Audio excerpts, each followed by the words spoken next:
जय श्री कृष्ण सभी को। ओम वसुदेव सुतं देवं कंस चाणूरमर्दनम देवकी परमानंदम कृष्णं वंदे जगद्गुरुम। श्री कृष्णं वंदे जगद्गुरुम।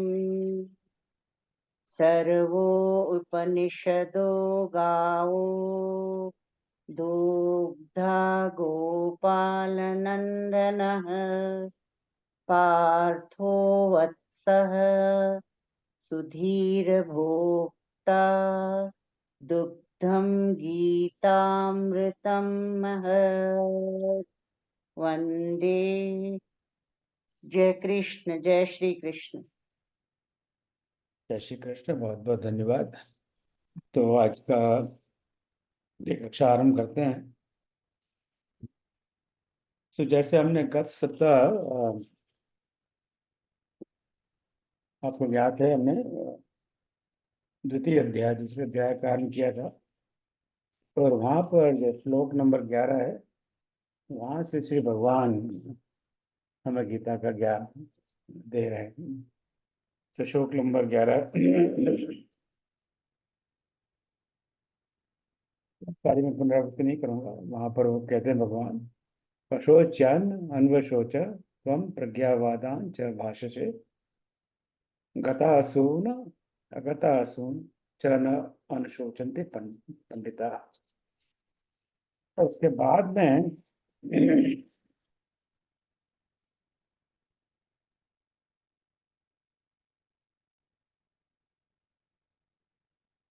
श्लोक नंबर 18 से भगवान श्री कृष्ण में आत्मा के बारे में ज्ञान देते हैं और आत्मा के बारे में बताते हैं। और हमने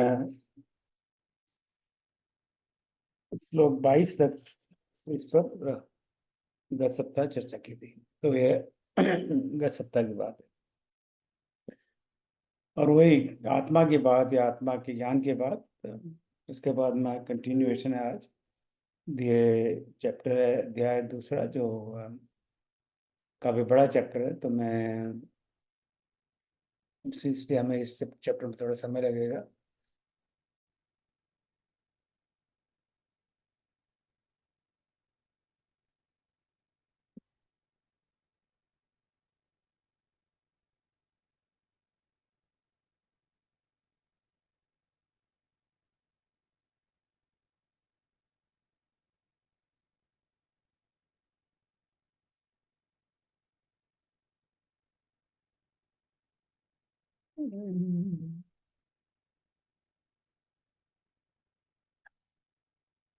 तो अध्याय 24 अक्टूबर। तो जो अगला जो श्लोक है वो हम 22 नंबर श्लोक है। तो आज प्रथम 4 श्लोकों का पाठ आदरणीय श्रीमती निरोज गोयल जी करेंगे। तो निरोज जी, आप इसका वाचन करें जरा।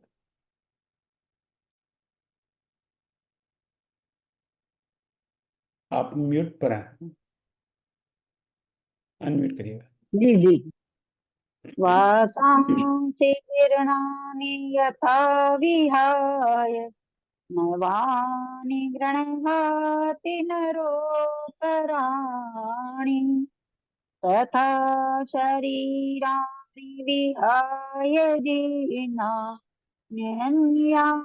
संयाति नवानि देहि। जैसे पुराने त्याग कर नर वस्त्र नव बदले सभी, यो जीर्ण तन को त्याग नूतन देह देखना ये म्यूट हो गया ना। भी जी म्यूट लिखा है, म्यूट है ना। नोट दबाओगे तो म्यूट होगा।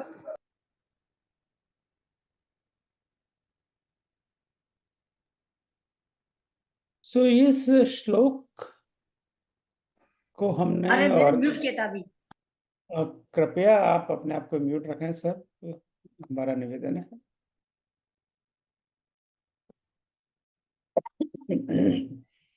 अनम्यूट हो गया। ये अनम्यूट हो गया अब। और क्या, अभी आप बोलोगे सुनेंगे।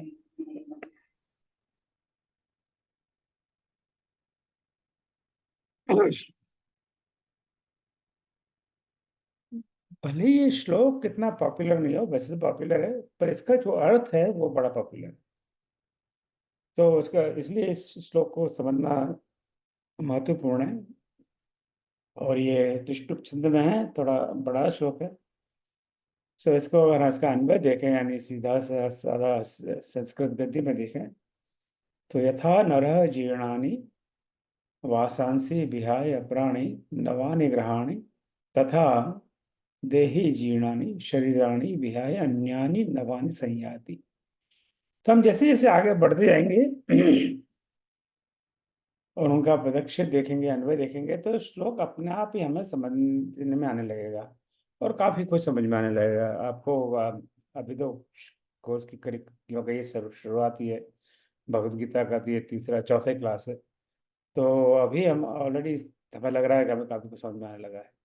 तो यही इस कोर्स का मुख्य उद्देश्य है कि हमें ये हमारे जो इतने सारे ग्रंथ हैं जो हमारे ऋषि मुनि ने हमें दिए हैं, वो हम समझ सकें, ऐसे हम थोड़ी क्षमता प्राप्त कर सकें।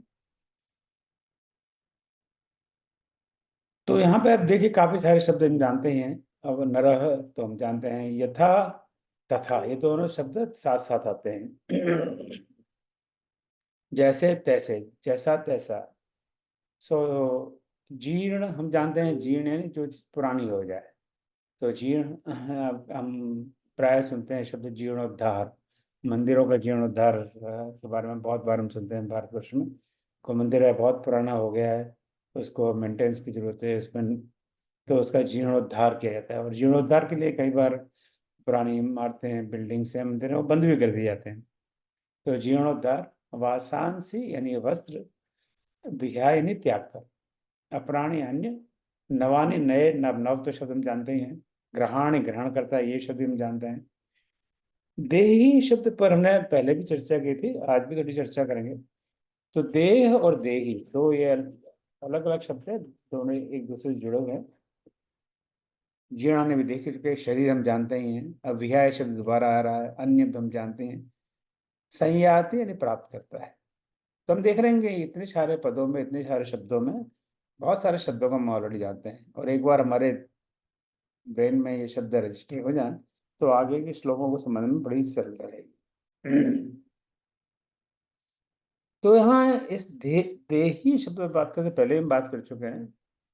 सो let's go back to that. तथा देही जीर्णानि। देही, देह यानी देह तो हम जानते हैं शरीर, मेरा देह, मेरा शरीर। हालांकि हमारा कुछ है नहीं, ये आपका देह, उसका देह, शरीर। देही जो शरीर को जिसने शरीर को धारण किया है, तो शरीर के अंदर जो है वो है देही।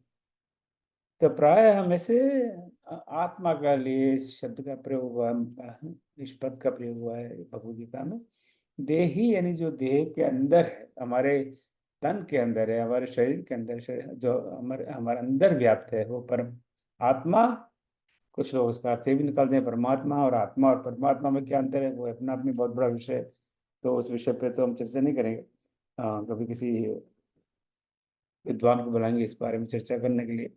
तो हमारे शरीर के अंदर, शरीर तो दिखाई देता है कि लाल का, ये गोरा है, ये काला है, ये लंबा है, ये चौड़ा है, ये मोटा है, ये पतला है, इसकी नाक टेढ़ी है, इसके कान है। तो वो देह है जो जो दृश्य है। पर जो अदृश्य है, जो हमारे अंदर व्याप्त है, वो देह ही है। तो ये पद है देही, या शब्द है देही, ये बार बार आएगा भगवद गीता में। तो यहाँ ये कहते हैं कि जिस प्रकार मनुष्य पुराने वस्त्रों को त्याग कर नए वस्त्र धारण करता है, उसी प्रकार आत्मा पुराने शरीर को त्याग कर नया शरीर प्राप्त करती है। तो एक उदाहरण दिया है कि जब हम लोग, सब लोग इस बात को एक्सपीरियंस कर चुके हैं, रोज कर रहे हैं। जब ये लगता है कपड़ा पुराना हो गया, फट गया है, तो इसको अब छोड़ो और नया कपड़ा, नया वस्त्र, नई पैंट खरीदो, नई कमीज खरीदो, नई साड़ी खरीदो, नया सूट खरीदो। तो हम लोग सब करते हैं ये, तो इसमें कोई आश्चर्य की बात नहीं है। क्या वो पुराना हो गया है, गंदा हो गया है, तो हमें नया वस्त्र धारण करते हैं। तो उसी प्रकार जो देही है, जो आत्मा है, वो पुराने शरीर को त्याग कर नया शरीर प्राप्त करती है। बड़ा ही प्रसिद्ध ये कोट है भगवत गीता के बारे में, हम सब ने सैकड़ों बार ये सुना हुआ है। तो अब यहाँ पर कई बार ये प्रश्न होता है कि शरीर बन कपड़े तो हम पुराना हो जाता है तो हम उसको जीर्ण हो जाता है। यहाँ पर उन्होंने कहा जीर्ण, वासान से जीर्णानी, जब जब वस्त्र जीर्ण हो जाते हैं। जीर्ण कब हो जाते हैं? जब वो फटने लगे या छेद हो जाए उसमें, तब उसको त्याग कर नया वस्त्र धारण करते हैं। इसी प्रकार जब शरीर पुराना हो जाए, जब शरीराणी जीर्णानी, तो शरीर जीर्ण हो जाए तब उसको त्याग देते हैं। परंतु सब तभी एक प्रश्न ये होता है कि कई बार हम देखते हैं, बड़े दुख की बात है कि बच्चा जन्म लेता है और अभी 4 दिन 6 दिन 8 दिन 10 15 20 दिन का भी नहीं हुआ और उसकी मृत्यु हो जाती है। अब उसका शरीर कहाँ जीर्ण हुआ? अभी सप्ताह हमने इसी को कन्विंस करते हुए श्लोक देखा था, इसमें करके वही मनुष्य शरीर जैसे बचपन का शरीर छोड़कर युवावस्था में आता है, युवावस्था का शरीर शरीर को वृद्धावस्था में आता है। पर हर कोई वृद्धावस्था में नहीं आ पाता।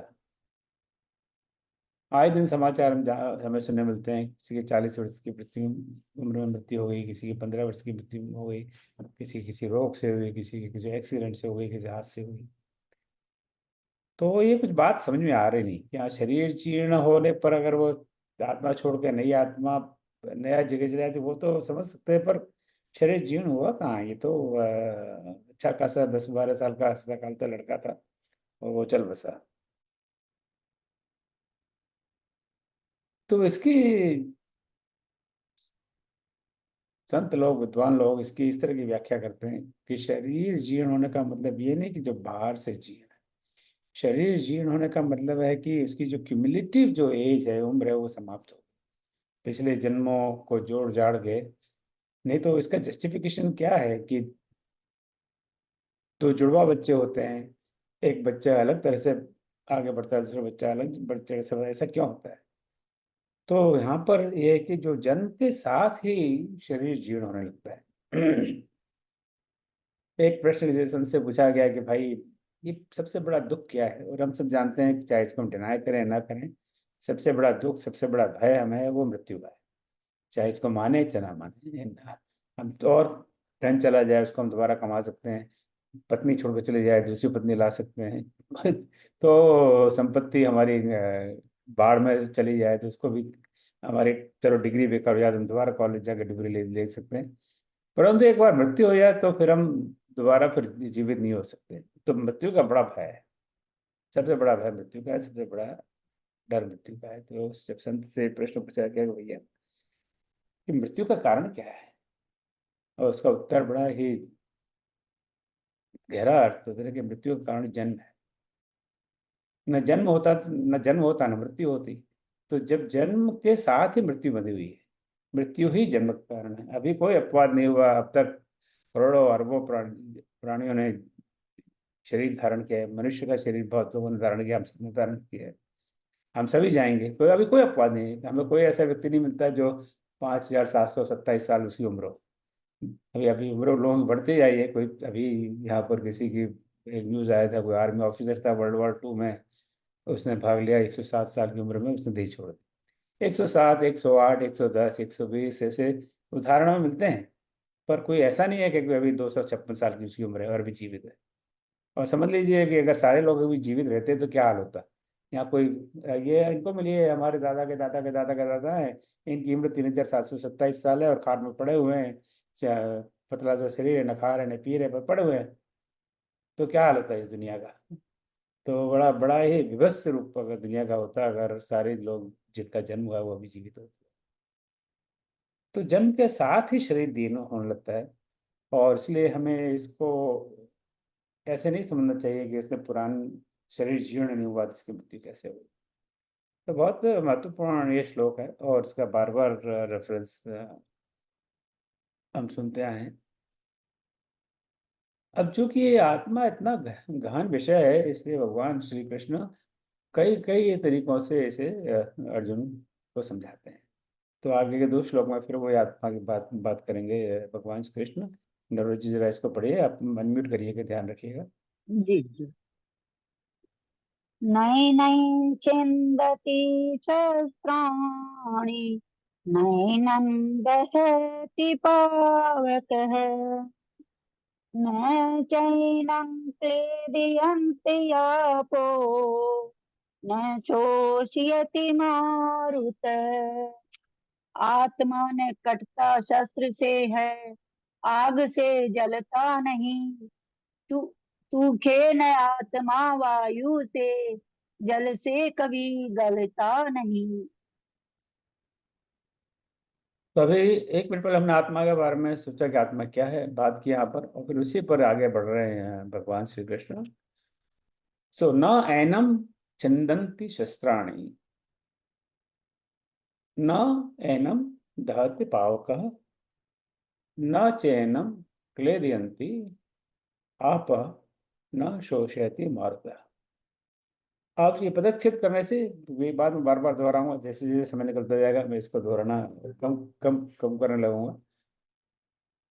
तो पदच्छेद करने से हर पद को हम उसके टुकड़ों में जितना भी संभव उसको उसको देख रहे हैं, ताकि हमें सरल संबंध में सरल हो जाए। अब इसी पदच्छेद को हम गति के रूप में लिखें। सो शस्त्राणि एनम ना छिद्यन्ति, छोटे छोटे वाक्य हैं। शस्त्र हम जानते ही हैं, हथियार, औजार, वेपन्स। न छिन्दन्ति, अब छेद हम जान, हिंदी में तो छेद जानते हैं, छेद करना यानी टुकड़े करना। तो शस्त्राणि एनम न छिन्दन्ति, एनम इसे पावक, पावक हम जानते हैं, रामचरितमानस से पावक तो आग है, अग्नि है। तो इसको इस तरह से टुकड़े करने में अन्वय से बहुत सरल हो जाता है समझ में। तो शस्त्राणी शस्त्र द्वारा, चिंतनते बात की, न एनम इस आत्मा को, इसे यहाँ एनम यानी इसको, पर यहाँ इस बात हो रही आत्मा की, तो हम कहते हैं इस आत्मा को। पावक अग्नि है, क्लेदयंती भिगोना, मारुत वायु, मारुत वायु, वायुपुत्र पवनपुत्र, शोषयति शोषण, सोखना शोषण करना यानी सुखाना। तब देखिए ये सरल, बहुत सरल हो गया इस श्लोक को समझना। आत्मा के ना तो किसी शस्त्र के द्वारा टुकड़े किए जा सकते हैं, नैनम छिन्दन्ति शस्त्राणि, न ही इस अग्नि उसे जला सकती है। पावक नैनम दहति, अग्नि उसे नहीं जला सकती। न चैनम क्लेदयन्ति, न ही जल उसे भिगो सकता है। न शोषयति मारता है। तो ये आत्मा के करेक्टरिस्टिक्स हैं, अगर अंग्रेजी में कहो तो, और आत्मा के लक्षण है। तब किसी चीज को हमें जानना होता है तो हम उसको अलग अलग प्रकार से बताते हैं, ताकि वो उसके लक्षण क्या हैं, संत के लक्षण क्या है। जैसे रामचरितमानस में संत संत के लक्षणों की बहुत कई बार चर्चा हुई, 1 बार नहीं, 2 बार नहीं, 3 बार 4 बार। तो संत असंत, असंत क्या है, उसके लक्षण क्या है, भाई संत के ये लक्षण है, असंतों के ये लक्षण है। फिर दोबारा भी उसको समझाना पड़ता है कि ये बात हमारे दिमाग में सरलता से आती नहीं है। सो आत्मा कोई ऐसी चीज नहीं जिसको आप टुकड़े करते हैं, आप कैंची लें उसको काटते हैं। ऐसी चीज नहीं है कि इसको आप गैस ले लें और उसमें अग्नि लगा दें वो जल जाए। ना कोई ऐसी चीज है कि बाढ़ आई उसमें वो बह जाए, भीग भीग जाए, बरसात में भीग जाए, ना ही वायु से सुखा सकती है। यानी वो एक एक ऐसी चीज है, वो एक अविनाशी है, परमानेंट है। उसको इस तरह से हम टेम्पर नहीं कर सकते। ये आत्मा का स्वरूप है, ये भगवान श्री कृष्ण में कहते हैं। तो ये भी बड़ा ही प्रसिद्ध श्लोक है। अब अगला श्लोक बोलते हैं नरोजी से।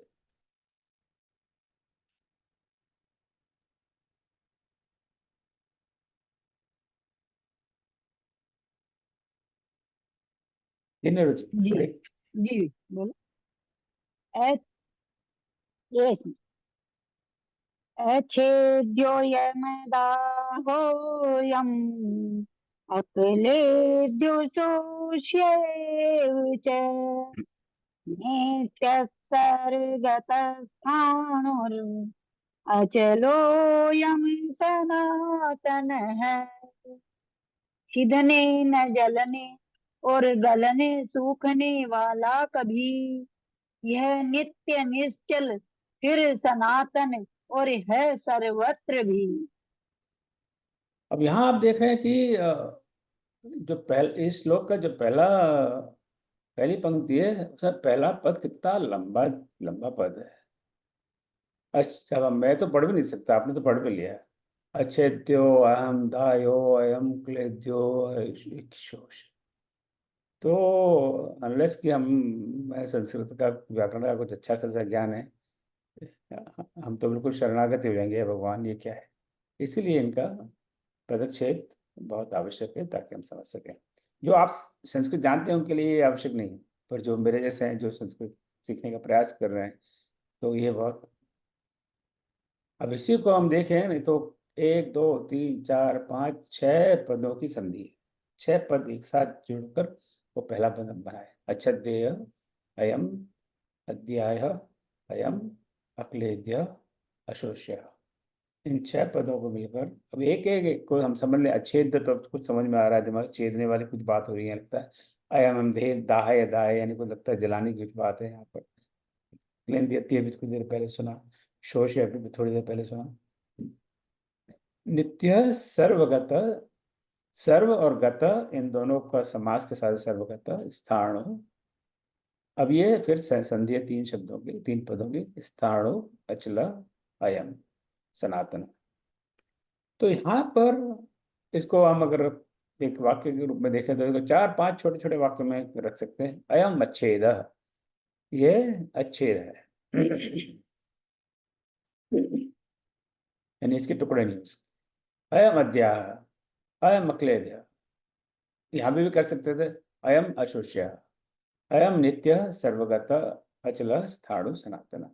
तो उनको छोटे छोटे वाक्यों में करने से बड़ा ये सरल, ये संस्कृत जो इतनी क्लिष्ट भाषा है, बड़ी सरल हो जाती है। तो इसका व्याकरण इतना पावरफुल है, थोड़ा बेसिक व्याकरण आ जाए तो। हम इनके सब शब्दों पर नहीं जा रहा, आई थिंक ज्यादातर शब्द हम देख चुके हैं। फिर इसका इसका हम अर्थ देखें तो ऐसा लग रहा है कि वही जो श्लोक नंबर 23 को फिर दोबारा पुनरावृत्ति की है। आत्मा के न तो टुकड़े किए जा सकते हैं, अनब्रेकेबल, नहीं उसे जलाया जा सकता है, ना ही उसे भिगोया जा सकता है, ना ही उसे सुखाया जा सकता है। देखिए ना, वही बात है जो अभी हम 1 मिनट पहले देख चुके हैं श्लोक नंबर 23 में। क्या भगवान श्री कृष्ण भूल गए कि मैंने अभी भी ये कहा है, दोबारा कह रहे हैं? क्या हुआ? हो सकता है उनकी मेमोरी कुछ कमजोर रही हो उस समय। आपको क्या लग रहा है? तो ये आत्मा शाश्वत है, सर्वगत है, सर्वव्यापी है, अचल है, अपरिवर्तनीय और सनातन है। तो जब कोई विषय जब गहरा होता है, शिक्षक को वो बात बार बार कहनी पड़ती है। ये हम जानते हैं, हमारे जब गणित पढ़ते थे, जब अलजेब्रा पढ़ाना शुरू किया, तो उसी चीज को शिक्षक 10 बार कहते तभी हमारी समझ में नहीं आता। मेरे तो समझ में नहीं आता था कि भगवान ये क्या कह रहे हैं। तो एक तरह से समझाएंगे, पर उसी बात को दूसरी तरह से समझाएंगे, फिर उसी बात को तीसरी तरह से समझाएंगे, उसी बात को चौथी तरह से समझाएंगे। 5 5 6 6 7 7 बार समझाने के बाद मैं कुछ थोड़ा बहुत पल्ले में हमारे पड़ता था। तो भगवान यही कर रहे हैं, ये नहीं कि भगवान भूल गए कि मैंने भी ये श्लोक अभी कहा है। वो यही कर रहे हैं उसी बात को, तो क्योंकि ये इतनी महत्वपूर्ण बात है। अगर ये बात अर्जुन को समझ में नहीं आएगी तो आगे गीता का ज्ञान देने से कोई फायदा नहीं है। आत्मा का स्वरूप समझना बहुत आवश्यक है। तो इसलिए इसको फिर दोबारा दोहरा रहे हैं। तो ये शाश्वत है, यानी इट्स ऑलवेज इन एग्जिस्टेंस, ये हमेशा है, सर्वव्यापी है, सब जगह है। ऐसा नहीं है कि यहाँ पर आत्मा मेरे शरीर में, आपके शरीर में और बाहर कहीं नहीं है। ये सर्वव्यापी, सर्वत्र है। ये अचल है, अपरिवर्तनीय है। आत्मा का कोई रूप नहीं बदलता कि अभी ये आत्मा फ्रेश है, अभी आत्मा जरा बीमार है। कई बार हम इस तरह के शब्द सुनते हैं कि इसकी आत्मा बड़ी सड़ गई है। आत्मा कैसे सड़ गई है? मुझे बड़ा आश्चर्य होता है जब इस तरह की बातें मैं सुनता हूँ। और सनातन है, सनातन है सदैव एक सा। हमारे प्राय हम कहते हैं हिंदुत्व, हिंदू धर्म, पर ऐसा हिंदू धर्म ऐसी कोई चीज नहीं है। धर्म है सनातन धर्म। अब ये एक शब्द हमें ये भी विदेशियों ने दिए हुए हैं। जब वो सिंधु नदी को पार करके विदेशी लोग हमारे देश में आ गए, सिंधु को हिंदू कहना शुरू कर दिया और वहाँ के रहने वालों को हिंदू, और हम हिंदू हो गए और हमारा धर्म हिंदू हिंदू धर्म हो गया, और हम अपने आप को हिंदू ही कहते हैं। गर्व से कहो हम हिंदू हैं, तो गर्व से कहो हम सनातन धर्मी हैं, गर्व से कहो हम हिंदू हैं, तो कुछ बात जस्ती नहीं। चल वो अपने आप में एक अलग विषय हुआ है। सनातन इसलिए कि ये सदैव एक सा रहता है, ये बदलता नहीं है कि कोई 10 साल पहले कोई अलग प्रिंसिपल था, 20-50 साल में कुछ और था, आप 50 साल बाद में होगा। रूढ़ियाँ बदल सकती हैं, प्रोसीजर बदल सकते हैं। कोई कहता है नीम के पेड़ की पूजा करो, कोई कहता है कि पीपल के पेड़ की पूजा करो, वो सब एक रूढ़ियाँ हैं, एक रिचुअल्स हैं, उसका सनातन धर्म से कोई लेना देना नहीं है। तो जो आत्मा है ये सनातन है। सो ये बहुत महत्वपूर्ण श्लोक है। वो बेसिकली श्लोक नंबर 23 का ही कंटिन्यूएशन है। तो श्लोक 22, 23, 24, इन तीनों श्लोकों पर अभी हमने चर्चा की, जो आत्मा के बारे में भगवान श्री कृष्ण हमें बताते हैं। अब अगला श्लोक देखते हैं निरोध जी। जी। अव्यक्तादीनि भूतानि व्यक्तमध्यानि भारत अव्यक्तनिधनान्येव तत्र का परिदेवना। अव्यक्त प्राणी आदि में है, मध्य में दिखते सभी, फिर अंत में अव्यक्त, क्या इसकी उचित चिंता कभी। सवक अवक्त अव्यक्तादीनि अवक्त आदीनि भूतानि व्यक्त मध्यानि व्यक्त मध्यानि। जहाँ समास है वहां पर हमने हाइफन का प्रयोग किया है। भारत अवक्त्य निधनानि अवक्त्य निधनानि और निधनानि धनेव, तो निधनान्यव तत्र का परिदेवना। अब इसका अन्वय देखते हैं। भारत, और भारत जैसा हम जानते हैं कि भरतवंशी के लिए प्रयोग है, ये प्रयोग किया है धृतराष्ट्र के लिए संजय ने, ये प्रयोग किया है भगवान श्री कृष्ण ने अर्जुन के लिए भगवत गीता में। सो हे भारत, हे भरतवंशी, भूतानि अव्यक्त आदीनि अव्यक्त आदीनि, यह एक वाक्य हो गया इसका। अव्यक्त निधनानि व्यक्त मध्यानि एव, दूसरा हुआ तत्र परिदेवना का। प्रश्न अब कर रहे हैं, अब इसको हम देखते हैं इसका अर्थ। तो अव्यक्त, व्यक्त जो जाहिर है प्रकट है, अव्यक्त जो जाहिर नहीं है, जो प्रकट जो अप्रकट है, मैं दिखाई नहीं दे रहा। इस समय आप में से कई लोगों ने अपना वीडियो ऑफ कर रखा है, आप अव्यक्त है, आप हैं यहाँ पर, ऐसा लग रहा है, ऐसा प्रतीत हो रहा है, पर वीडियो ऑफ है, तो आप अव्यक्त है। अब वीडियो ऑन कर दिया, व्यक्त हो जाएंगे, राइट। भूतानी, अब ये भूत शब्द पे एक बात कर लेते हैं। भूत शब्द कई बार हम लोग बचपन से सुन रहे हैं कि भूत से डरो, भूत आ रहा है, भूत आ जाएगा, बचपन में डरा गया, भूत आ जाएगा, चुपचाप सोया, चुपचाप, नहीं तो भूत आ जाएगा। मैं समझता हूँ आजकल शायद ऐसा हमारे जो बच्चे हैं वो उस तरह का अपने बच्चों के लिए ऐसा नहीं करते। हाँ, सो भूत का अर्थ है प्राणी, जो भूतानी सभी प्राणी। आदि नहीं, अब आदि शब्द हम जानते हैं आदि से अंत तक, यानी प्रारंभ से, आदि से, जन्म से। अव्यक्त निधनानी, निधन हम जानते हैं नाश, उनका निधन हो गया, राइट। तो अव्यक्त नाश होने से, व्यक्त मध्यानि जो व्यक्त है मध्य में और जो एक नया शब्द है वह है परिदेवना, शो, परिदेवना यानी शो। सो ये हुए इस श्लोक के पद। अब हम देख रहे हैं बहुत सारे पद हमें ऑलरेडी जानते हैं, और जो शब्द जो पद हम नहीं जानते वो हम उसको गैस कर सकते हैं, जैसे आदिनी, अव्यक्त, व्यक्त मध्यानि, इतने मुश्किल नहीं। तो इसका अगर अर्थ देखें तो भगवान कहते हैं हे अर्जुन, जन्म से पहले सब प्राणी अप्रकट होते हैं। अब ये तो बिल्कुल सरल सी बात है कि अब जैसे हमारी बहू है, पता लगा कि शुभ समाचार दे रही है बहू, पर बच्चा तो बहू के गर्भ में है, वो प्रकट तो नहीं है, पर हमें पता है कि बच्चा अंदर है। जो जन्म से पहले प्राणी अप्रकट है। ये तो बिल्कुल स्थूल रूप, ग्रॉस लेवल में बात कर रहा हूँ। वो प्रकट, हम बच्चा है माँ के गर्भ में है, पर वो अप्रकट है। ये तो हम जानते हैं, उसको स्वीकार भी करते हैं। और जब जन्म होगा, जब बच्चा जन्म लेगा और जन्म लेते वो रोएगा, उसकी आवाज़ आएगी बाहर, तो सब माँ बाप, माँ तो नहीं होती वहाँ, उसके पिता हैं और उसके दादा दादी हैं, नाना नानी हैं, चाचा चाची, बड़े खुश होते हैं। तो कि हाँ, हमारे घर में पोता है या पोती है, ये बच्चा है। जन्म के बाद वे प्रकट हो जाते हैं, और मृत्यु के बाद हमसे जो हंसता का चलता अच्छा खासा व्यक्ति, सडनली वो गायब हो जाता है। वो प्रकट, आगे प्रकट, तो जो चीज पहले अप्रकट है, फिर वो प्रकट है, फिर अप्रकट है, पहले वो छुपी हुई है, फिर वो दिखाई दी जाती है, फिर छुप जाती है। तो इसके लिए शोक किस लिए? भगवान श्री कृष्ण ये प्रश्न कर रहे हैं अर्जुन से। अब हम मैं एक दो इसी शोक से रिलेटेड एक छोटी सी एक दो बात करना चाहता हूँ कि एक तरह की साइकिल है, अप्रकट, हिडन, प्रकट, सीन, अप्रकट, हिडन, फिर उसका पुनर्जन्म होता है, फिर प्रकट, फिर अप्रकट, प्रकट, अप्रकट, और ये साइकिल चलती रहती है। एक दो उदाहरण देख लेते हैं। अभी आजकल रिसाइकल पर कई वर्षों से काफी जोर है, वह बड़ी अच्छी बात है।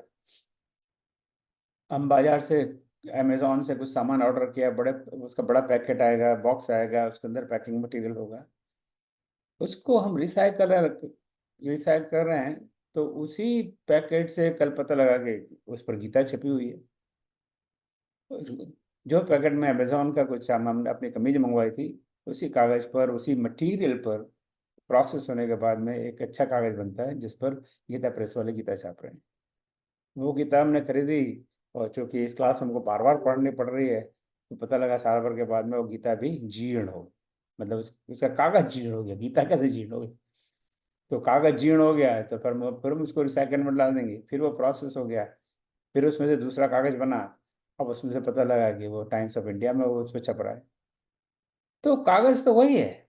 वो हमने उस गीता को रद्दी में दे दिया क्योंकि वो फट फट गई।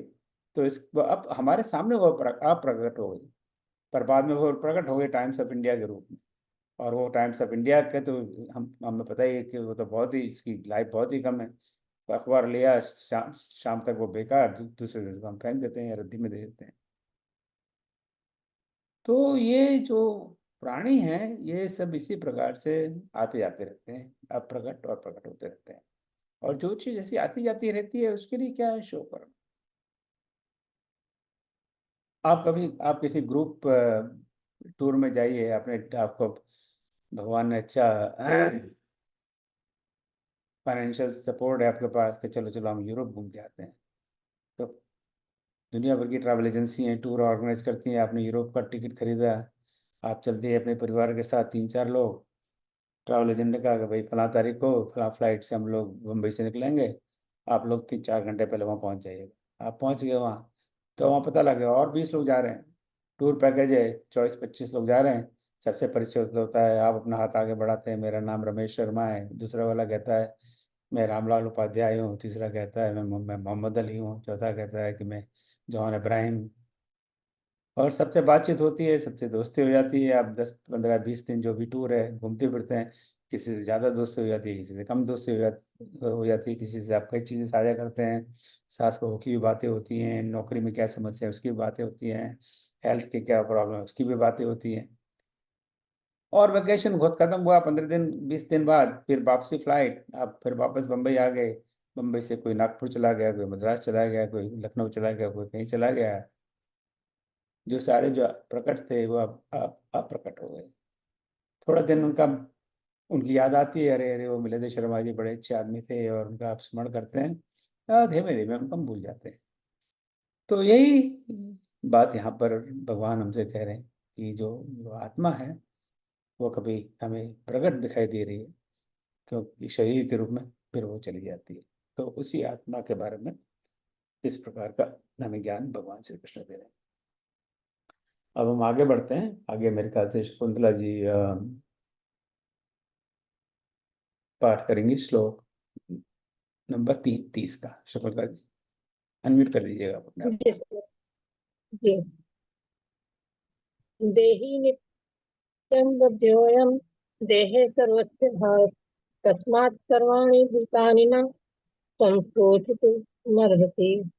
सारे शरीरों में अबुद्ध आत्मा नबुद्ध होता किए फिर प्राणियों का शोक योग तुमको न करना चाहिए। अब भगवान फिर कंटिन्यूअसली, जो कि आत्मा इतना महत्वपूर्ण विषय है, अब आत्मा पर जरा बात हो रही तो मैं एक बात थोड़ा सा मेरे दिमाग में कंफ्यूजन है, उसका उत्तर आपके पास हो तो पोस्ट करिएगा कि आत्मा शब्द जब है, अब ये तो हमारा ये क्लास तो हिंदी में है, हालांकि ग्रंथ संस्कृत में है, पर हम तो बात हिंदी में कर रहे हैं। तो हिंदी में आत्मा में व्याकरण की दृष्टि से दो ही लिंग हैं, पुल्लिंग और स्त्रीलिंग।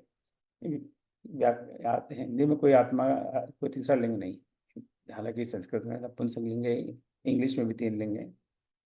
तो हमें आत्मा को किस तरह देखना चाहिए? आत्मा पुल्लिंग शब्द है व्याकरण की दृष्टि से या स्त्रीलिंग शब्द है? तो मैंने कई विद्वानों से प्रश्न रखा और मुझे कोई बहुत संतोषजनक उत्तर नहीं दिया, पर हम बचपन से तो हम आत्मा को स्त्रीलिंग के रूप में कहते हैं, तो हम यहाँ स्त्रीलिंग का ही प्रयोग कर रहे हैं। पर आपको कहीं पता लगे कि इसका कोई सही उत्तर है तो आप जरा इस ग्रुप में पूछ करिएगा। तो फिर आत्मा की बात कर रहे हैं, सारे शरीरों में अबध आत्मा अनबध होता किए फिर प्राणियों का शोक क्यों तुमको न करना चाहिए। ये आपको पता ही है, ये दिनेश भार्गव जी की गीता की पंक्तियां हैं। सारे शरीरों में अवध आत्मा नबध होता किए फिर प्राणियों का शोक क्यों तुमको न करना चाहिए। सो देही, देखिए फिर से आ गया ये देही शब्द बार बार आएगा। नित्यम, अवध्य, अयम, 3 शब्द है वहां। तो नित्य हम देख चुके हैं शब्द, अवध्य हम गैस कर सकते हैं, वध्य वध करना, देहे सर्वस्य भारत, सभी शब्द हमें पता है। तस्मात् सर्वाणि, ये दोनों शब्दों को हम पहले देख चुके हैं। भूतानि, अभी थोड़ी देर पहले भूतानि देखा था, ना त्वम, इनको भी देख चुके हैं। शोचितम, अर्हसि। सो अब इस पर हम चलते हैं। सो भारत, हे भरतवंशी, अयम देहि सर्वस्य देहे नित्यम अवध्य। छोटा सा वाक्य, तस्मात् सर्वाणि भूतानि त्वम शोचितम न अर्हसि। सो यहाँ पे आप देख रहे हैं ना, मैं बहुत सारे शब्दों का अर्थ नहीं लिख रहा। वो मैं किसलिए नहीं लिख रहा कि ये आपके लिए एक तरह का होमवर्क है। ये क्लास के बाद में आप इनका अर्थ स्वयं लिखिए कि इनका अर्थ क्या है, क्योंकि इनको हम देख चुके हैं कई बार। तो एक तरह का आप होमवर्क समझ लीजिए इसको। इस पावर पॉइंट को तो आपको पता ही है, मैं पोस्ट कर दूंगा अपने क्लास के ग्रुप पर, तो वहाँ देखिए अरे इस शब्द का क्या अर्थ है। सो देही, अभी हमने देखा जो शरीर में है, और देह शरीर में है। अवध्य, जो जिसका वध ना किया जा सका, जैसे हम रामायण के अवध कि जहाँ कोई वध नहीं होता, या अयोध्या जहाँ कोई युद्ध नहीं होता। और शोचितम यानी शोच करना, यानी शोक करना। अब अर्ह से ये शब्द शायद नहीं हमारे लिए, यानी जो योग्य है। अब इतने सारे शब्दों में शायद 2 शब्द या 3 शब्द हैं जो हमारे परिचित नहीं है, उसमें से एक ही शायद शब्द ऐसा है जो बिल्कुल अलग बात हम गैस कर सकते हैं। तो इसका क्या अर्थ हुआ? हे अर्जुन, भारत, शरीर में रहने वाली आत्मा को नहीं मारा जा सकता। अगर हम इसको पुल्लिंग देखते तो हम कहते शरीर में रहने रहने वाला आत्मा को मारा नहीं जा सकता, कि जो आत्मा है वो शरीर के अंदर है और उसको आप नहीं मार सकते। शरीर को मार सकते, आत्मा को नहीं मार सकते। तो तुम ये जो यहाँ पर जिसको देखकर तुम्हें बड़ा शोक हो रहा है, दुख हो रहा है, पीड़ा हो रही है, सारे गुरु हैं, सारे मेरे रिश्तेदार हैं, मामा हैं, चाचा हैं, ताऊ हैं, पितामह भीष्म हैं, इनको मैं नहीं मार सकता। कैसे मार सकता हूँ? पर तुम इनको नहीं मार सकते, इनकी आत्मा को नहीं मार सकते। तो इसलिए तुम्हें किसी प्राणी के लिए शोक नहीं करना चाहिए, यही उचित है। तो तुम्हारे लिए यही उचित है, क्योंकि वे जो आत्मा है सबके अंदर व्याप्त है, पर वो तो अवध्य है। अभी थोड़ी देर पहले तुम्हें समझाया है कि उसको ना काटा जा सकता है, ना जलाया जा सकता है, ना सुखाया जा सकता है, ना ये सब कुछ नहीं किया जा सकता है। You can't do anything with it. तो वो आत्मा का वो स्वरूप है। भीष्म पिता मैं को मारोगे तुम, तो भीष्म पिता की आत्मा को नहीं मारोगे, उनके शरीर को मारोगे। और शरीर तो वैसे ही अभी प्रकट है, वो वैसे ही अप्रकट तो हो ही जाएगा। तुम नहीं मारोगे तो वो अपने आप साल 2 साल 5 साल 10 साल 20 साल में चल बसेंगे। ये तो है नहीं कि वो परमानेंट है, वो सनातन नहीं है, वो शाश्वत नहीं है, वो नित्य नहीं है। तो हे अर्जुन, शरीर में रहने वाली आत्मा को मारा नहीं जा सकता, और इसलिए तुम्हें किसी प्राणी का शोक नहीं करना चाहिए। अब श्लोक नंबर 31 देखते हैं। जी सर। स्वधर्मपि चावेक्ष्य न विकम्पतुमर्हसि धर्म्यादि ऊर्ध्याश्रेयो अन्यत् क्षत्रियस्य न विद्यते। फिर देख कर निज धर्म हिम्मत हारना अपकर्म है। इस धर्म रण से बढ़ न क्षत्रिय का कहीं कुछ धर्म है। अब यहाँ पर भगवान श्री कृष्ण थोड़ा सा विषय थोड़ा बदलते हैं, क्योंकि आत्मा के बारे में मैंने बहुत समझा दिया। अभी ज़्यादा समझाऊंगा तो ये बोर हो जाएगा, तो कुछ और विषय पे बात करते हैं। राइट, कई बार हमारे शिक्षक लोग भी यही करते हैं कि जब वो बड़ा गहन शब्द होता है उसको समझाते हैं थोड़ी बहुत देर, फिर इधर उधर के कोई जोक सुनाएंगे, कोई कहानी सुनाएंगे, इधर तो मन मन बहलाएंगे। बच्चों के साथ भी हम ये करते हैं।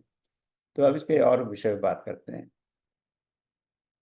स्वधर्मम अपि, ये पहला पद, च अवेक्ष न विकम्पितम अर्हसि। देखिए अर्हसि हमने 1 मिनट पहले देखा था। अभी तो अगर हम ध्यान से अगर पढ़ें तो बोले हाँ अर्हसि अभी देखा था, देखो यहाँ देखा ना पहले श्लोक में। तो देखिए अब इस श्लोक को समझना कितना सरल हो जाएगा। धर्म्यात्य ही युद्धात् श्रेय अन्यत क्षत्रिय न विद्यते। और अन्वय में स्वधर्मम च अवेक्ष अपि विकम्पतम न अर्हसि क्षत्रियस्य हि धर्म्यात् विद्यात् अन्यत् श्रेयेण विद्यते। तो अब यहाँ देख सकते हैं बहुत सारे पदों को हम जानते हैं। स्वधर्म अपना धर्म, अपने धर्म को अवेक्ष्य विचार करके, ये शायद हम समझ सकते हैं कि ये एक नया नया पद है अवेक्ष्य। विकम्पितुम, इसको आई थिंक थोड़ा बहुत गैस किया जा सकता है। कंपित, कंपन होना। तो विकम्पितुम यानी कंपन होना, किसी प्रकार का भय करना। और इस बारे में बताता हूँ मैं। युद्धात हम जानते हैं अरहसी, धर्म्यात अन्यत्र, तो सारे विद्यते विद्यमान होना यानी मौजूद होना, उपस्थित होना, या हो जस्ट होना है। अब वो मैंने जैसे बताया वो अपना टॉपिक चेंज कर रहे हैं। उनका उद्देश्य क्या है भगवान श्री कृष्ण का? भगवान श्री कृष्ण का उद्देश्य है कि ये जो धर्म युद्ध है इसमें यहाँ तक हम आ गए, और अर्जुन अब इसे वापस होना चाहता है।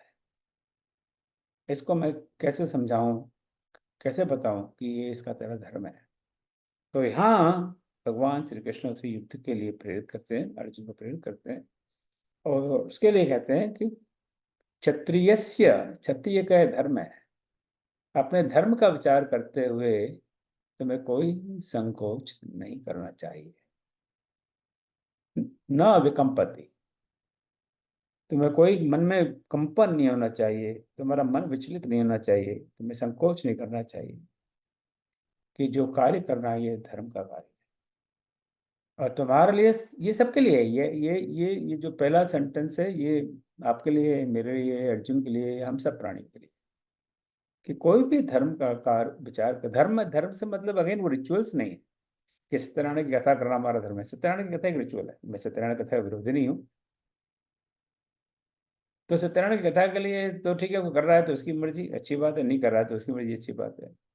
पर जो धर्म है, जो हमारा कर्तव्य है, उसका हमें ध्यान देना चाहिए कि मेरा कर्तव्य क्या है इस क्षण में, इस घड़ी में।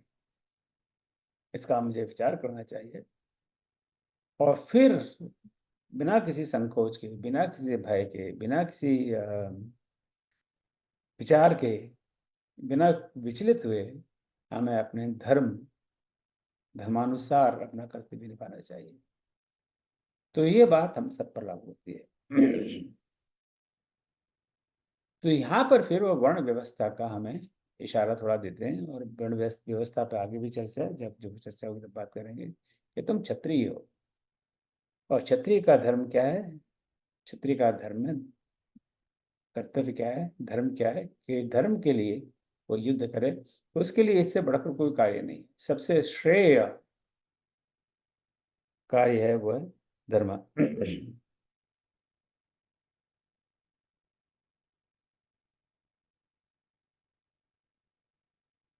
धर्मात युद्धात अन्यात अन्य श्रेय, इससे बढ़कर कोई श्रेयस्कर कार्य नहीं। आप कहें जैसे अगर हम वर्ण व्यवस्था पे चले तो ब्राह्मण के लिए सबसे बढ़कर वो कार्य, ब्राह्मण का कार्य है कि विद्या अर्जित करना और विद्या ज्ञान को लोगों को देना, ये उससे बढ़कर ब्राह्मण के लिए कोई कार्य नहीं। तो वर्ण व्यवस्था के बारे में अगेन विस्तार से हम चर्चा करेंगे। तो ये वर्ण है, ये कोई जन्म से नहीं है। जो यार उल्टा कहना चाहिए कि जो धर्म के लिए युद्ध करने को तैयार है वही क्षत्रिय है। अगर धर्म के लिए वो युद्ध करना नहीं चाहता तो वो क्षत्रिय नहीं है। वो कहता नहीं नहीं मैं तो यहाँ युद्ध नहीं करूंगा, मैं तो जाके नुक्कड़ पे चाट पानी की दुकान खोलता हूँ और चाट बेचूंगा, तो वो उसने क्षत्रिय धर्म में छोड़ दिया, क्योंकि क्षत्रिय का वो धर्म नहीं है। अब क्षत्रिय शब्द पर भी कितना समय, हाँ 11-18, तो हाँ मैं विचार कर लेते हैं। जो क्षत्रिय शब्द है, जो एक शब्द है संस्कृत में क्षत शब्द है, क्षत का अर्थ होता है कि चोट खाया हुआ। तो जो किसी चोट खाए हुए को की जो रक्षा करे वो है क्षत्रिय। यहाँ तो अर्जुन को तो स्वयं की रक्षा करनी है, अपने स्वधर्म अपने अपने परिवार की रक्षा करनी है, औरों की रक्षा करनी भी नहीं है। तो क्षत्रिय तो यहाँ वर्ण वर्ण व्यवस्था पर थोड़ा सा हमारे भगवान का इशारा है। अब हम आगे बढ़ते हैं श्लोक 38 पर।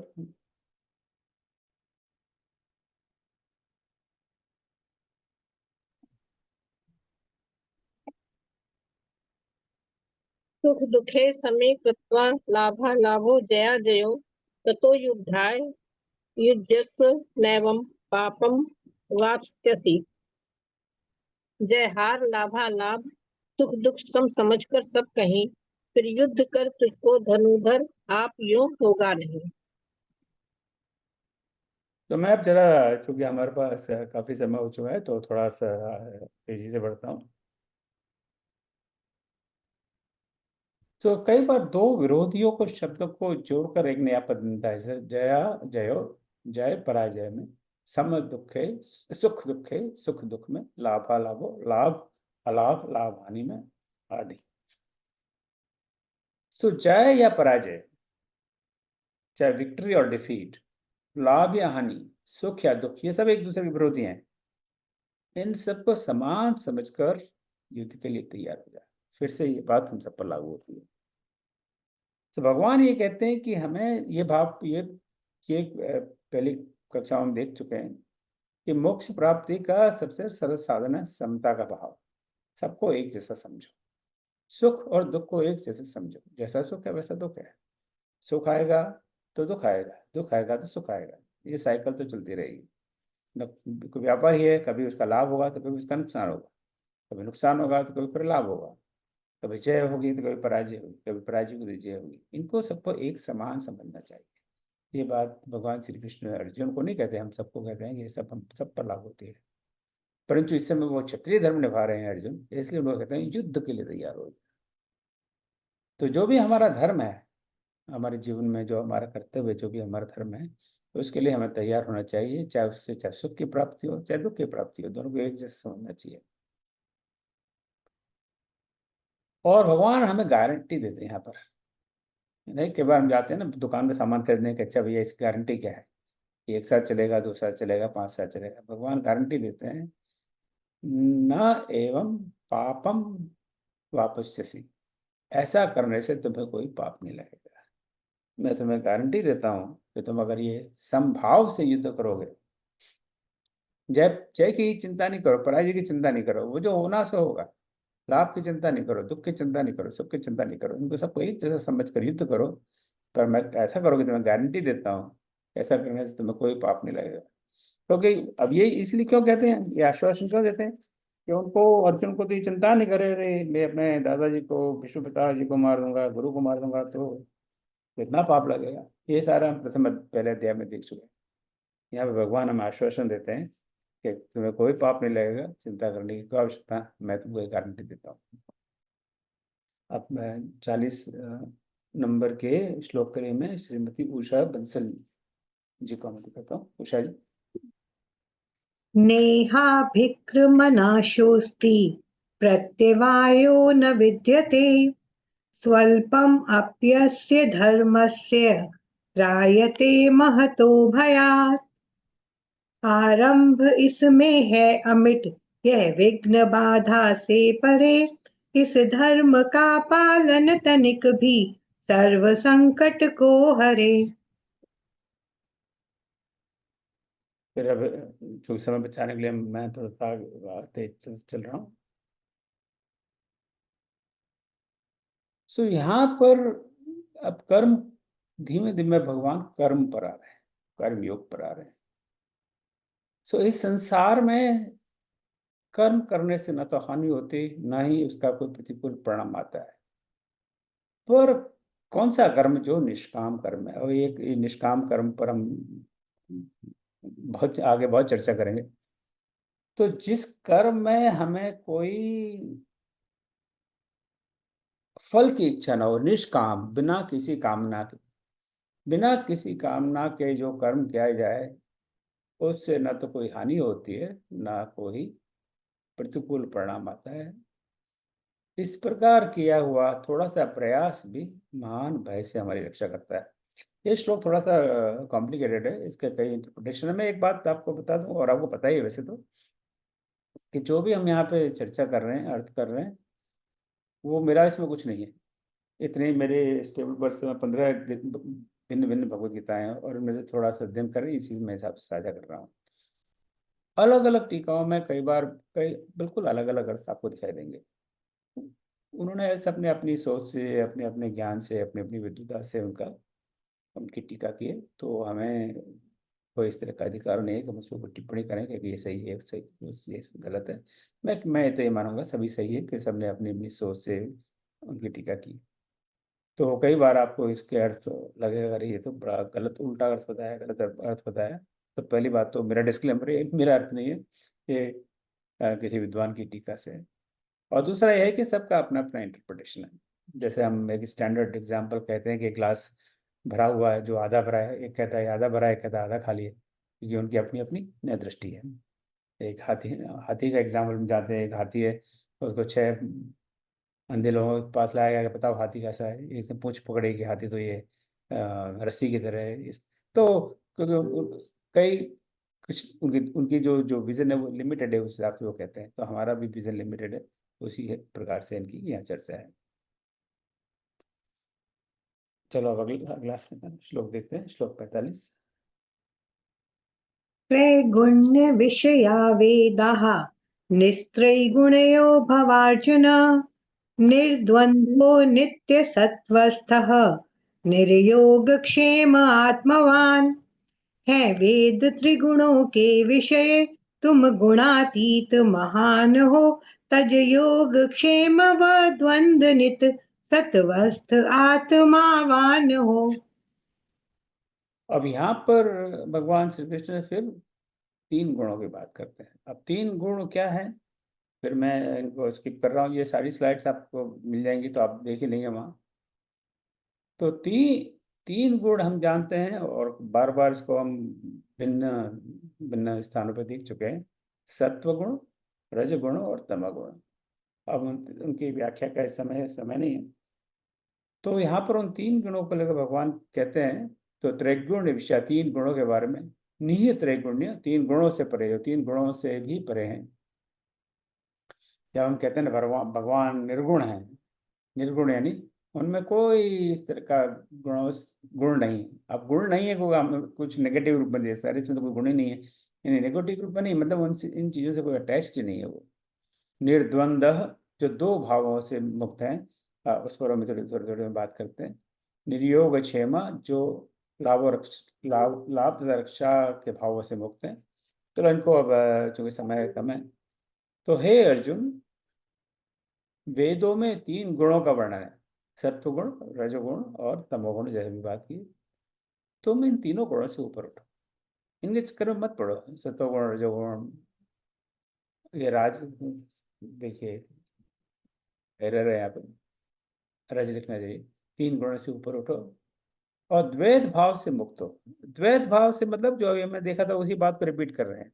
लाभ हानि, एक तरफ लाभ है, दूसरी तरफ हानि है, दूसरा ये जय है, ये विजय है। एक होता है द्वैत और अद्वैत, जो भगवान के लिए हम बात करते हैं, तो वो दूसरा अलग से विषय है, उसकी यहाँ पर चर्चा नहीं है। तो तुम इस द्वैत भाव से मुक्त हो, कह रहे मेरी हार होगी, मेरी जीत होगी, या मुझे यश मिलेगा या लोग मेरी निंदा करेंगे, या मेरा इसमें मुझे खुशी मिलेगी या शोक होगा, इनसे तुम ऊपर उठो, फॉरगेट अबाउट इट। द्वैत भाव से मुक्त हो और नित्य सत्व में स्थित होकर, नित्य सत्व कौन है? भगवान स्वयं नित्य सत्व है।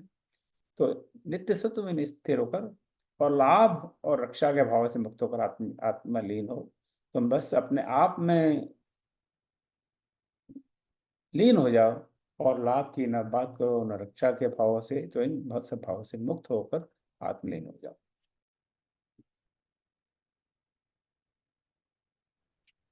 कर्मण्यवाधिकारस्ते मा फलेषु कदाचन मा कर्मफल हेतुर्भुः मा ते संगोऽस्त्व कर्मणि। अधिकार केवल कर्म करने का, नहीं फल में कभी होना न तू फल हेतु भी, मत छोड़ देना कर्म भी। डॉक्टर उषा पांडे, आप कुछ कर रही हैं स्क्रीन पर, ये सारे स्क्रीन पर सब लाइनें आ रही हैं। डॉक्टर उषा पांडे, या तो आप छोड़ दें इस मीटिंग को, प्लीज लीव दिस मीटिंग, या फिर आप अपने आप पे संयम रखें। ये भगवत गीता के 2 सबसे प्रसिद्ध श्लोकों में से एक श्लोक है, आपको पता ही है। कर्मण्येवाधिकारस्तु मा फलेषु कदाचन मा कर्म फल हेतुर्भुर्मा ते संगोऽस्त्व कर्मणि। दूसरा है यदा यदा ये धर्मस्य, तो जब आएगा तो उस पर। ये 2 सबसे ज्यादा प्रसिद्ध श्लोक भगवद गीता के। इसका अर्थ हमें सबको पता ही है, और चूंकि समय भी कम हो रहा है इसलिए मैं आगे बढ़ नहीं रहा, थोड़ी चर्चा करेंगे अवश्य। कर्मण्य व अधिकारेस्तु, तुम्हारा अधिकार सिर्फ कर्म करने का है। Your right is your duty, your right is to do your job, किंतु कर्म के फलों का नहीं है। पर कर्म का जो क्या फल मिलेगा उस पर तो अधिकार नहीं। और ऐसा भी मत समझो कि जो भी फल मिलेंगे वो तुम्हारे प्रयास से मिलेंगे, अपने फलों का, अपने को फलों का कारण मत समझो। न ही कभी कर्म करने में आसक्त बनो। ये बहुत महत्वपूर्ण भगवद गीता का श्लोक है, और ये बहुत इसका मिस इंटरप्रिटेशन है कि ऐसा कैसे है कि कोई भाई कर्म नहीं करेगा, तो इसमें कर्म की भाव और फल की आशा ना रखे। हम सभी किसी फल की आशा से सब काम करते हैं। इवन भी ये कोर्स ज्वाइन किया है कि इसलिए कोई एक स्वार्थ है कि चलो हमें थोड़ा सा गीता का ज्ञान मिलेगा। फल की आशा है कि नहीं? राइट। मैं भी ये कोर्स को पढ़ाने का प्रयास कर रहा हूँ कि इस बहाने मैं स्वयं थोड़ा बहुत गीता का अध्ययन करूंगा और थोड़ा मैं ज्ञानी बन जाऊंगा, लोग मेरे पीठ थापेंगे, हाँ बड़ा ज्ञानी है। तो फल की आशा है, पर तो भगवान श्री कृष्ण कह रहे नहीं नहीं नहीं, फलों की आशा मत रखो। तो भगवान एक निष्काम कर्म की बात कर रहे हैं। तो एक होता है निष्काम कर्म, इसके बारे में थोड़ी देर पहले बात की थी। दूसरा है सकाम कर्म, जो किसी किसी कामना के भाव से किया जाता है। तो जो काम हम करें भगवान के लिए निष्काम भाव से करें। और कर्म कई कई प्रकार बताए गए हैं, उनके बारे में बाद में चर्चा करेंगे, बस बस संक्षेप में कह दूं, एक है स्वकर्म, जो कार्य प्रकृति के आदेश से किए जाते हैं। तो कुछ काम हमें करने ही पड़ते हैं कि हम चाहे ना चाहें, राइट। सुबह में उठना ही पड़ता है। हम सोए, अब चलो हम तो कितने भी आलसी हों, 8 बजे नहीं उठे, 9 बजे उठे, 9 बजे उठे, 10 बजे उठे, 10 बजे। आजकल कई हमारे बच्चों को इस तरह की आदत है, 12 बजे 1 बजे उठेंगे, वो उठेंगे जरूर, ये नहीं कि वो नहीं उठेंगे, राइट। उसके बाद में फिर भूख लगती है, वो हमारे हाथ में नहीं है। खाना खाते हैं, वो भी हमारे हाथ में ही है। तो कुछ कर्म तो इसलिए करने पड़ते हैं जो प्रकृति का आदेश है। दूसरे जो विकर्म है जिसको अधिकार की सम्मति के बिना किए गए कर्म, कुछ काम ऐसे करते हैं जो हम जिसके लिए हम ऑथराइज्ड नहीं है। और तीसरे हैं अकर्म, जो अपने कर्म को नहीं करता। इन सब पर बाद में जब कर्मयोग में और विस्तार से चर्चा करेंगे। तो हमें अपने कर्म करने का अधिकार है, कर्म के फलों का अधिकार नहीं है। इसका मतलब ये नहीं कि आपको कर्म के फल नहीं मिलेंगे, पर हम ये मान के चलेंगे हमें इस कर्म का ये फल मिलेगा, पर हमें ये नहीं पता कि वो फल क्या है, क्या फल मिलेगा। हम कितनी भी तैयारी करके एग्जाम में चले जाएं तो हम चाहेंगे अब हम बिल्कुल टॉपर हों, गोल्ड मेडल मिले, पर कोई जरूरी नहीं है गोल्ड मेडल मिले। हो सकता है और हमसे भी ज़्यादा अच्छे विद्यार्थी हो सकता है उस दिन हमारा पेपर अच्छा नहीं गया, हो सकता है उस दिन हमें फीवर आ जाए, उस दिन हो सकता है हजार चीज़ें होती हैं। तो किसी कर्म का फल है वो निश्चित नहीं, मतलब हमें निश्चित नहीं है। एवरीथिंग इज प्री डेस्टिन्ड, पर हमें नहीं पता कि उसका फल क्या मिलेगा। हमें नहीं पता उसका फल कब मिलेगा। ये हम सब जीवन में देख चुके हैं, कई हमने कर्म किए हैं जीवन में, उसका फल कई वर्षों बाद मिलता है। मैं बड़ा आश्चर्य होता है कि अरे हम तो उसको भूल भी गए थे कि इसका फल मिल रहा है। उसका फल हमें कहाँ मिलेगा ये भी मैं नहीं पता। कर्म आप कर रहे हैं लखनऊ में, हो सकता है उसका फल आपको जाके लंदन में मिले। हमें नहीं पता उसका फल कब मिलेगा, कहाँ मिलेगा, कैसा मिलेगा, क्या मिलेगा, कितना मिलेगा, हमें कुछ नहीं पता है। किससे मिलेगा फल, हमें कौन देगा, इसका भी मैं नहीं पता। तो ये सारे प्रश्न जो फल की प्राप्ति से रिलेटेड है, अगर हम ये सोच लें कि हम कर्म के फलों का हमें अधिकार नहीं है, तो हम इन सारे प्रश्नों पर विचार भी नहीं करेंगे। और विचार नहीं करेंगे तब हम अपने कर्म को ढंग से कर पाएंगे। तो बड़ा गहरा मतलब है। और ये भी नहीं है कि जब वो फल मिले तो वो फल अपने कर्मों के कारण ही है। आज देखिए ना, हम लोग में से कोई जो बच्चे हैं, कुछ बच्चे बड़े भाग्यशाली हैं, बड़े समृद्ध घराने में पैदा होते हैं, माँ बाप वेल टू डू हैं, पढ़े लिखे हैं, अच्छे संस्कार हैं। और कुछ बच्चे वैसे घरों में पैदा होते हैं जो माँ बाप कभी स्कूल नहीं गए, गाली गलौज से बात करते हैं, मारपीट ही करते हैं। अब वो फल उस बच्चे को कैसे मिला? तो अपने को फल का कारण मत समझो। जो फल अगर आपको मिल रहा है उसका हो सकता है और कोई भी कारण हो। इसलिए तुम अपने कर्म करने में आसक्त मत बनो। आसक्त और अनासक्त, हर चीज में अनासक्त रहने का भगवान कृष्ण उपदेश देते हैं कि हमारा अधिकार है पर उसमें आसक्ति नहीं होनी चाहिए। पर जब हम आसक्ति हो जाती है तब वही दुख का कारण होती है। अब एक अंतिम श्लोक देख लेते हैं। योगस्थः कुरु कर्माणि संगं त्यक्त्वा धनंजय सिद्धय सिद्धयो समो भूत्वा समत्वं योग उच्यते। आसक्ति सब तज सिद्धि और असिद्धि मान समान ही। योगस्थ होकर कर्म कर है योग समता ज्ञान ही। अब इस पद्य को देखकर, हमें हिंदी के पद्य को देखकर बिल्कुल ही क्लियर हो जाता है कि आसक्ति सब तज, सारी आसक्ति को तो छोड़ दे। जो बात अभी जैसे मैंने कहा कि भगवान श्री कृष्ण उसी बात को दोहराते हैं क्योंकि ये विषय बड़ा गहन है। सिद्धि और असिद्धि को मान समान ही, समता का भाव। देखिए दो तीन बार ऑलरेडी दिख चुके हैं। ये समता के भाव की बार बार बात करते हैं कि समता का भाव, दोनों को समता समान समझो और कर्म करो योगस्थ होकर। तुम योग में जैसे हो, यदि कोई योग कर रहे हो, योग में स्थित होकर हो, उसी को उसी अवस्था में योग करोगे तो तभी ये संभव है। तो इसका मैं अंत में इसका अर्थ यहाँ देख लेता हूँ। तो सफलता और विसफलता, सिद्धि और असिद्धि के विचार को त्याग कर तुम योग में स्थिर होकर अपना कर्म करो, यही संभाव योग है। तो संभाव योग है या समता का भाव योग है या समता योग है। सबको एक चीज समझना, सबको एक बराबर समझना, सफलता विफलता को एक बार समझना, उसी स्थिति में रहकर तुम योग करो। तो आज हम यहीं रुकते हैं। थोड़ा सा समय का अतिक्रमण हो गया तो मैं क्षमा चाहता हूँ। तो अगले सप्ताह बाकी 8 श्लोक पर हम चर्चा करेंगे और अगले सप्ताह दूसरे अध्याय का समापन करेंगे। और उस दिन डॉक्टर राजेंद्र शर्मा जी इसका थोड़ा सा समरी संक्षेप में हमें अध्याय बताएंगी।